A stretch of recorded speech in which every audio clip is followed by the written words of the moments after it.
Hey, what's up? It's Vinny Ten Racing. And what you guys doing? It's getting hot in here. We're 5 days out or 6 days out right now from Torque & Coffee at Nissan at Bayshore. It's October 5th. I'm getting a tremendous amount of response. I know a lot of good cats are going to be there. I heard a good friend of mine is going to be there. Romaine Perkins, who actually used to be involved with Nissan. He's running a different kind of store now, a Ford store actually.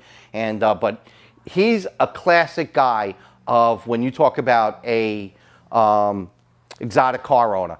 This guy he's a classic guy in the sense that, you know, he bought a nice car, he earned a nice car, he worked for a nice car, he definitely deserves a nice car. He's got a fucking McLaren, I think LP 720, I don't know what year. But you know what I love about Romaine? He's like, yeah, he'll go to the Cars and Coffee, he'll drive it around, him and his wife and whatever, him and his son will drive it around. But you know what else he does? He brings that thing to a drag strip.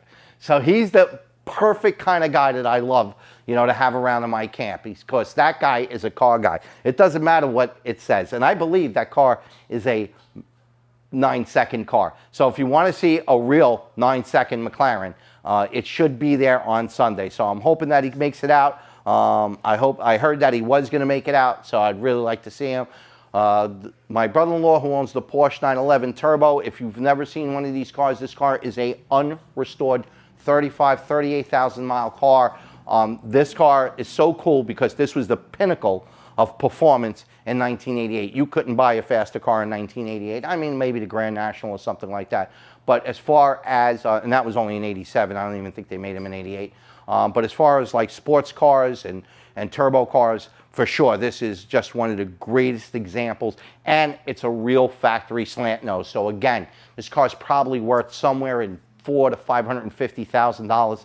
Very lucky to be having that car kind of in my extended family, but it's really great that my brother-in-law owns it and he loves the car and he should be out there. So not really a super fast car, but certainly a super car of its day. And if you've never seen one, you're going to get to see one this Sunday.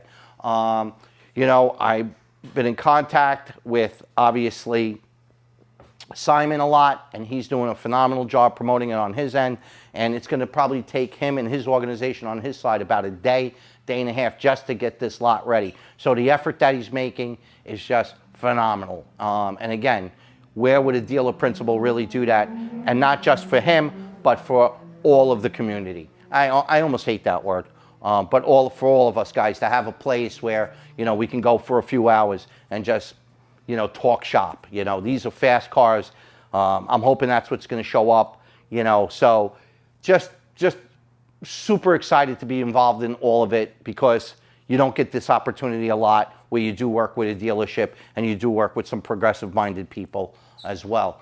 And then there's no sleep for the wicked, because the following week, starting on Friday, we're heading out to Maple Grove, PA, for the CMR Fall Nationals. We're going to be there. We're going to be testing on Friday, and we're going to be qualifying on Saturday and racing on Sunday. So if you guys can make it out, you know, I strongly suggest that you do. Some wickedly fast import cars are going to show up. They have a DCT class, so all the new modern cars will be in that class as well. So all the new Supras and whatever else has a DCT has a class all for themselves. And those cars are going 7s and better. So again, just looks like a great turnout for that event as well. We're really excited to make it there. Some good news, which we'll address in a later video. I kind of solved all the issues that I had with my car. We had it on the dyno on Saturday, and we're finally back to what it used to make on the dyno. So obviously you guys know I struggled, even though we did really well, I struggled at Pan Americans. I was down on boost, big problem. I was down on horsepower for other reasons. I was down on RPM for another reason. And all of these reasons, basically, one of the suck part is that they all had the same emulation. In other words, they all did the same thing to the graph. They all created the same type of misfire, yet they were 4 separate problems. And we're going to get to that in a later video. But just know the car is running well, and I'm super happy with it. And came off the dyno, and everything looks really good. So I got a funny story. It actually chunked the tire while we were on the dyno. Spit the tire out and went flat. So that was kind of exciting on the dyno on Saturday. Again, we didn't have that on video, but it's still an exciting time when your shit blows up on the dyno, you know, your tire. Anyway, so all good there. So finished the broken bolt motor as promised, all ready to go. So this is going in tomorrow. So Kevin will be pretty happy with that. Again, I think he money shifted the car.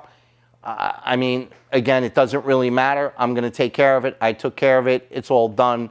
And as you know, as I say all the time, if something goes wrong, I personally handle it. I'm personally involved in it. And I will tear your shit, just not down on one side, but both sides. If I miss something on one side, maybe I missed it on the other side. In this particular case, obviously, we just had the bolt failure. And that's what it is. And you know, we heard some comments, so thank you from the comment people out there, that a couple of people did experience a broken bolt. One guy experienced a broken tensioner, which I've seen before. That's usually the Chinese ones, the aftermarket ones. Again, that's why we only use a factory Subaru one. But so I have seen those tensioners fail and break. The beautiful thing is that when they break, they actually stay in place, so it doesn't rip, you know, it just makes noise. But it doesn't bend up the valve train. This particular case where it broke the bolt, well, it bent some valves. But we took both heads off. We did a nice valve job on both sides. Refaced the valves, put it all back together, new gaskets, new valve seals, everything back to new. That's what you're paying me for. That's what we do.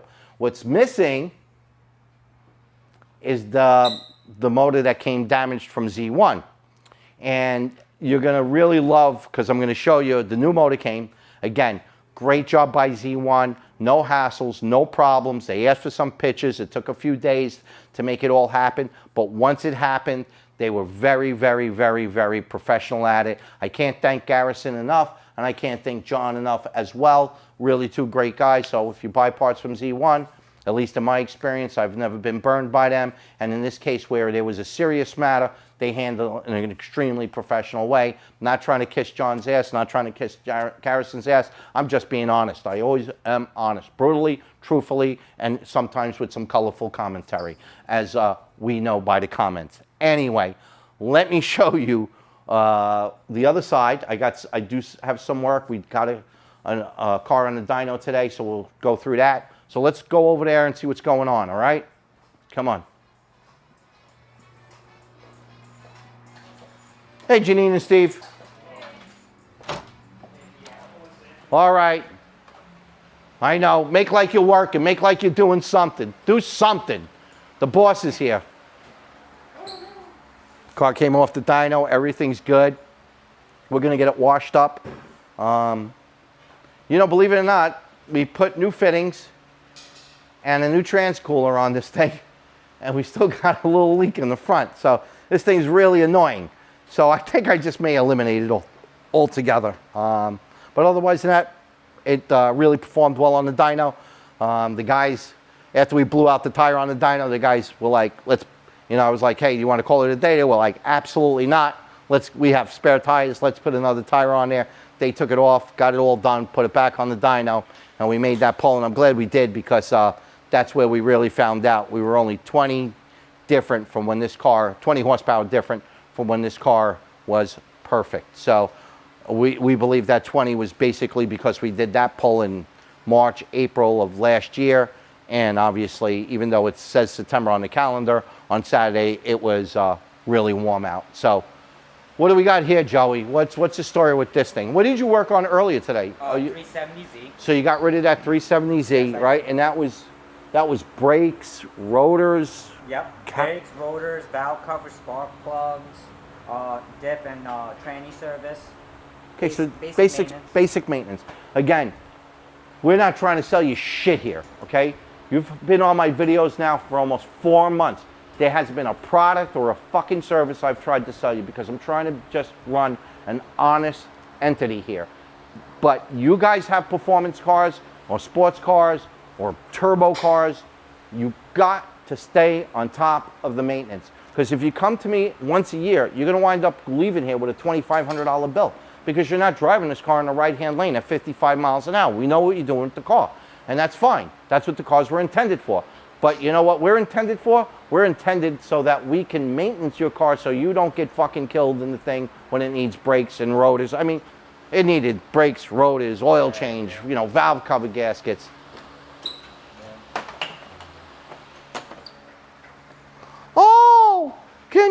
a turbo in my car? And the fucking thing needs fucking brakes. I mean, and can you put a tune in my car? And of course we did tune it, but this is why we check out the cars. So, you know, damn nearly metal to metal.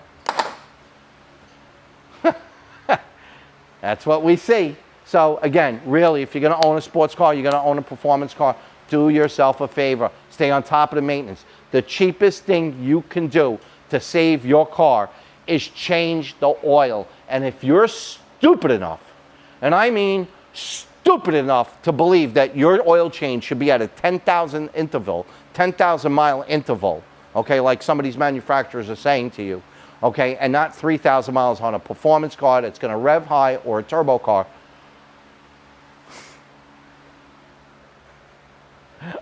You're fucking retarded, okay? You're just that stupid. What do you want me to tell you? What nice word do you want me to say? You got a twin turbo car or a single turbo car. You got a multi-valve car. It's got high RPMs. You beat on it. We live in frickin' New York. And what? What's stopping you? Oh, I can make my $1,100 payment. Okay, but can you pay fucking $600 to have your car maintenance? No. So stop being short-sighted. Stop being stupid. And get your car into the shop and have it maintained properly. Now we're on this car. So what's up with this thing? He's complaining about the clutch pedal getting a little sticky, and then he's just here for an oil change. Okay. So we assessed that. We found out the pedal was not adjusted properly, so we adjusted it. Okay. And we made sure the master wasn't leaking, so that's good. Took it for a test drive and noticed that one of the clamps for the couplers failed. Which coupler? Right to the throttle body intercooler. Okay. And thank God we didn't get stuck because it's on speed density. Okay. And that's why we... So I could tell you for sure we didn't put that intercooler in here. No. That is, I could just look at this shit and no, we didn't put that intercooler in there. And I'm going to tell you why the coupler went, because as soon as he put his hand on it, you seen it, yep. Okay? Oh! Like, do I need to say anything? All right. We got our buddy Hemi Fast back on the show. We got the Monster, brand new truck, beautiful. And guess what? I love these guys. It's not good enough, and it's awesome. Here we have, this is a TRX. So this is a Monster, supercharged already, not fast enough. We're gonna add some Go Fast goodies onto it, and we're gonna make it even faster. So Hemi Fast, once again, supplying us the parts and the customers. We're going to be doing a video with AJ over there and kind of explaining the relationship and how everything is going, which I think is going great. So the Monster's working on that. He just finished, what did you finish up? Oh, the Monster just finished the twin turbo car, right? The motor car, right? The motor swap car, right? That's what you did last week? Right, yes. All right, that's what you did last week. So we swapped that motor swap car with the guy that just wanted to get the motor swap. That computer actually crashed. Thank God we know some people at Nissan, and they're going to bench flash back the thing without having to send it all over the country. We should have that tomorrow, and that car will be on the dyno. All right, I kind of wanted to show you this real quick. So you remember that motor? You remember that engine that we got from Z1? And so when I was talking to them, they were like, well, how did it come? And I said, well, it came FedEx. And they go, what do you mean, FedEx freight? And I'm like, no, my regular FedEx guy delivered it. And he's like, how big was the box? I'm like, it's the regular box that they ship a block in. And the guy Garrison knew at that moment that somebody done effed up. Because this is the box that they sent it in, right here. This is the box they sent it in, and you could see, I didn't, you know, it's pretty beat up, you know, and it's beat up right there, and it's actually beat up right here, which is actually, these two areas is where the damage actually was. So this is the box they sent in, and he goes, I don't know how that happened. I was speaking to Garrison again from Z1, Dynamite people. He goes, I don't know how that box went out. And I'm like, I'm telling you, it just showed up on my FedEx. He goes, it didn't come FedEx freight? He's like, and I said no. And he said, okay, I think that's where the problem lies. Because that is the box it should have showed up in. That's how the new motor showed up. That's how they ship it. But somehow, somebody in their shipping department, and again, He's the guy that runs the shipping department, and believe me, I'm sure somebody's head's rolling today, but that's how they sent it. That's how they should have sent it. Huge difference. Obviously, we packed it back up just the way they sent it with all of this other stuff in there. It's packed to the rafters. Awesome job that they sent it in. We got it out of the crate a little while ago, so this will be my job for this week. Hoping to have it done by Friday's video, which will be Friday about 5 o'clock, and hopefully we'll be getting ready for the show as well. So a lot of shit going on. So hopefully I'll have this all buttoned up by Friday. I don't see why I couldn't, but we'll see. We'll see. All right, let's go to the dyno. Let's go to the dyno room. All right, what do we got here? Okay, we got one of the guys' brother-in-law's Camaro. So it's a 2020 SS. Came in for a tune, right, Steve? Right, Mike? Came in for a tune, right? 2020 car. Nice car. It's 5 years old. What does it need, Steve? Needs O2 sensors, needs a knock sensor. So cars like this already need an O2 sensors and knock sensor. We're able, through HB Tuners, to kind of work around that. So we did throw a tune on it for him. It was Mike. If it was a regular customer, before I even touched the car, we would have to do that work. But if Mike wants to take the chance and let us tune the car, basically open loop, basically, right? Yeah, we're basically just tuning it open loop. Again, we would do that for Mike, because Mike's one of the guys that work for us. So we can do that. So. Oh, it's no doubt it needs to be fixed. The funny thing is that when we fix it, it'll probably throw this tune off, big time. So, but you know, you can't even convince the people that work for you to do that. So, you know, dealing with fucking customers, not that easy, even the ones that work for you. All right, with that being said, we still did a good job on it. So fire in the hole, let's fire it up. HB Tuners.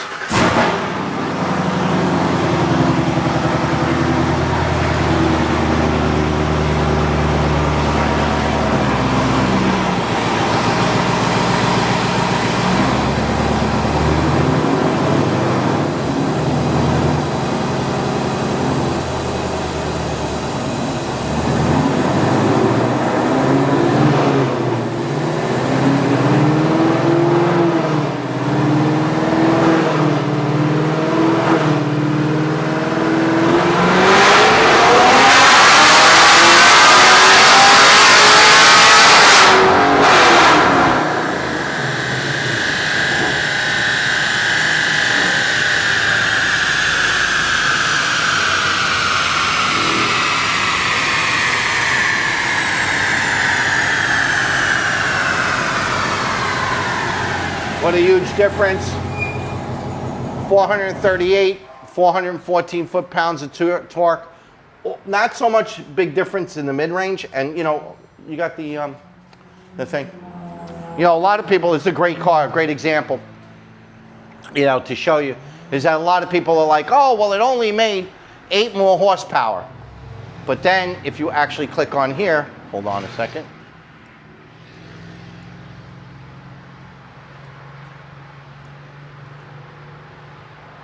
Oh, so now you see the difference. See, so before you were right here, you were 387, and now you're at 414. You were at 385, now 412. So now it's a lot more than 8 horsepower, and it picks up completely like that throughout the whole pull. Yeah, does it kind of top out together? Yes, but you don't really drive at the very top. This is where you're going to feel all the horsepower right here. So this guy's going to be super happy, especially the torque curve right there, nice and flat, you know, a little wavy, just the way the signal is. But what a big difference right there. So if we even went here, in the torque number, 377 to 406. So a big, big difference in the mid-range. Same thing here, picked up 23 horsepower at the same level. So again, yeah, the peak number is only maybe 8 horsepower, but overall the car is cleaner, it's smoother, it runs better, and picks up a ton of mid-range horsepower and torque. And that is really where you mostly feel it on the street. Whether it's up rev, whether it's Hall Tech, whether it's ECU Tech or HB Tuners. If you're going anywhere else for those 4 platforms in a fuel-injected car, turbo car, supercharged car, late modern car, you're not getting our service, because our service knocks you out.